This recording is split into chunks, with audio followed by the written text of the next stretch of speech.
Hey friends, if you wish to add or remove vertical tabs button on the toolbar in Microsoft Edge, then please watch this video. I will guide you through the process.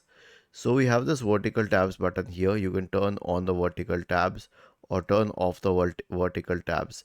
While I do not see any reason to remove it, but if you want to, then click on these three dots here. Search for, click on settings, search for vertical and hit enter. Okay.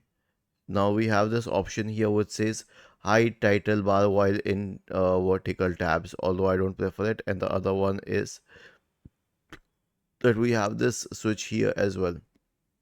Okay, so you can click on this option and you can hide the tab actions menu. If you hide the tab actions menu, you won't see the tab here to show vertical tabs or not to show them.